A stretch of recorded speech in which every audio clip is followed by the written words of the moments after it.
Hello and welcome to my introduction video for the 160th anniversary of Battle of Sharpsburg or Antietam Creek.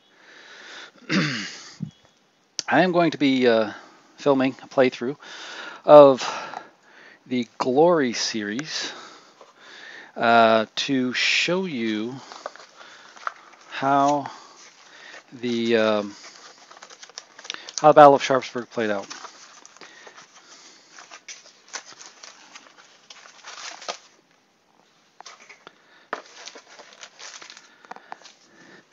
And we will be playing this particular game, Glory 3, part of the Glory series that was kind of the younger brother sister of the Great Battles of the American Civil War.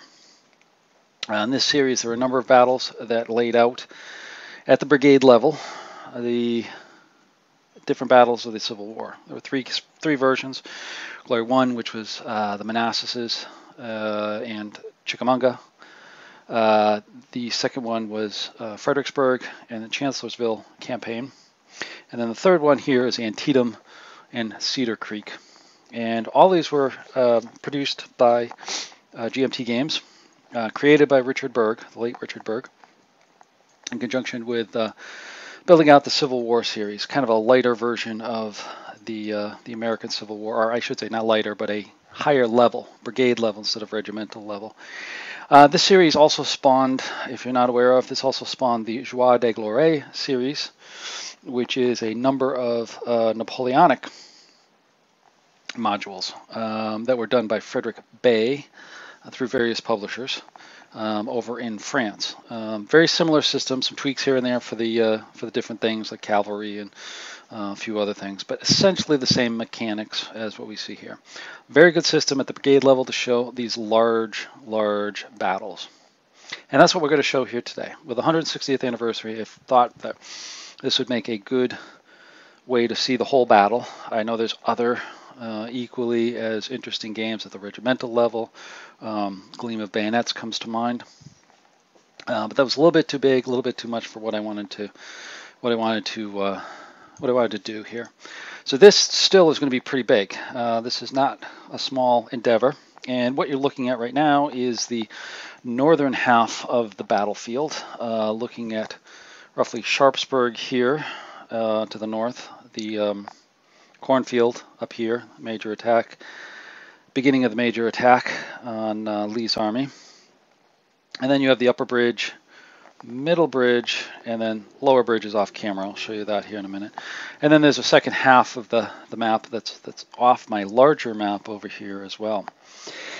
Now I'm going to be filming this on a series of videos for this. I will probably post them a little bit different than what I've been doing in terms of creating a big playlist of all the videos at the end, because I'm actually running late in terms of building out this video. So I will film and post as I go here. So you probably will be seeing maybe 1 or 2 or 3 videos here, the first part of this week. And then I'll have a little bit of hiatus, but I'll come back and continue on, because this game has actually 18 turns. So it's quite a bit of turns, plus it's all activation based, meaning there will be a number of activations each turn. The Confederates have 3 groups of 2 activations, so there's 6 activations there, and then the Union has, I think, around a dozen. So in the end, it'll be 18 activations potentially, but they won't all be going on at the same time, so things will try to move along here a little bit. But I will try to keep things moving.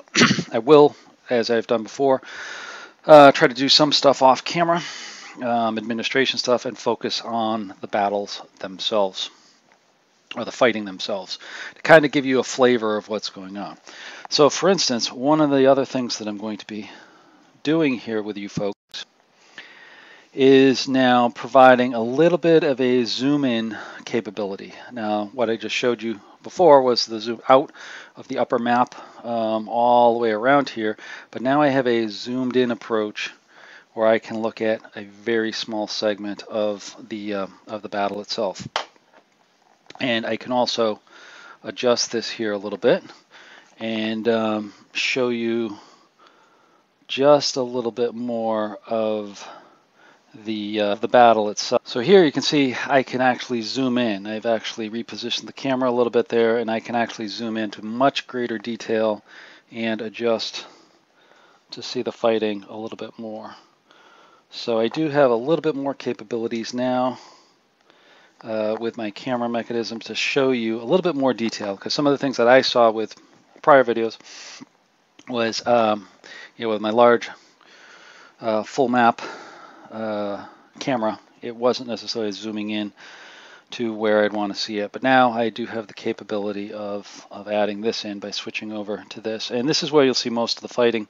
As you can see, I have my dice tray up here as well. Okay, so switching back to my overview. What this battle is all about, if you don't know about Antietam, is after the Battle of South Mountain, which you probably saw with my other videos with the blind sword system, McClellan pushed over the South Mountain range through Turner Gap, Fox Gap, and Compton's Gap, and found Lee here behind Antietam Creek, setting up his defenses while he consolidated his units. Jackson's units went down with Harper's Ferry and capturing that and kind of mopping up that when McClellan appeared on the other side of the Antietam Creek, and hence had to make a very rapid march with roughly half his force up to support Lee and Longstreet in the Sharpsburg area. His other half of this force came up later.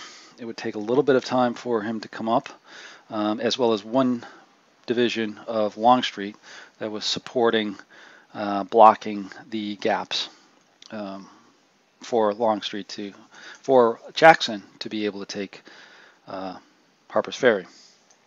So with that, McClellan deployed his force, moving the First Corps up here across Antietam Creek above the bridges away from Lee himself, and getting across there and getting a foothold into the northern part of the field, and lined up the 1st and 12th Corps to start the initial attack.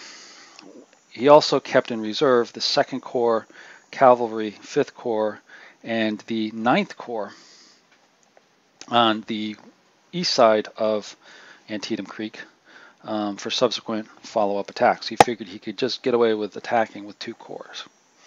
And as we know or has read, this became one of the bloodiest battles on the North American continent to date with this. So what I'm going to try to do is simulate this, show you where the action is, show you, particularly at the brigade level, what the battle looks like, some of the different options that potentially were there or were not there within there. I'm going to play this rather historically. I'm not going to go with McClellan being more aggressive or not, but playing this historically. So we'll be limiting the attack at first to this area up here between the 1st and the 12th Corps, just beyond here. Here we go. Right in here. And then through the special rules, later on other activations will come up, activating 2nd and the Cavalry Corps, 5th, 6th, which are off map, and the 9th Corps as well.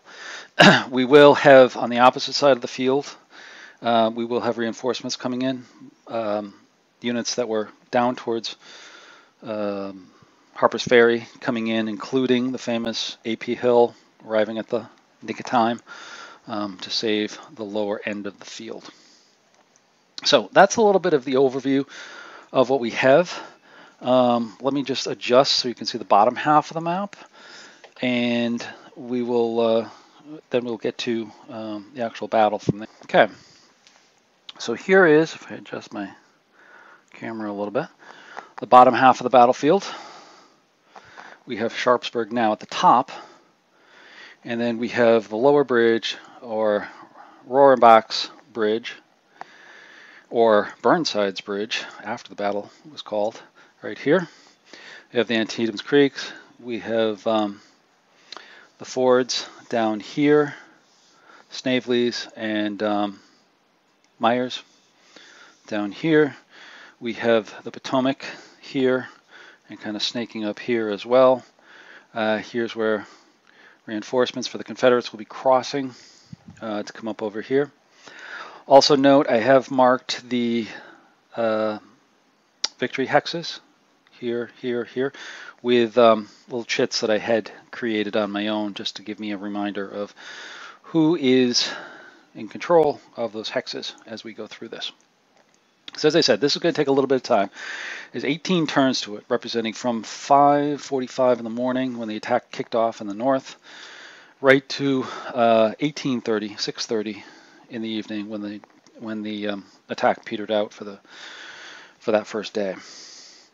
And we'll cover excuse me, most of the major engagements here: the Sunken Road, slightly off camera up here, Cornfield, Burnside's Bridge, the attack on Sharpsburg itself, Middle Bridge, Dunker Church, the whole 9 yards is covered within this battle. So it should be pretty interesting.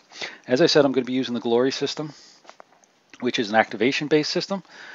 We will be activating units through chits. They will activate certain corps, which then individual divisions will move to attack and defend appropriately. Artillery units will provide support there as well, and then of course cavalry units may play a part or they may not. This is at the brigade level. Combat is fairly quick, fairly decisive in terms of what happens.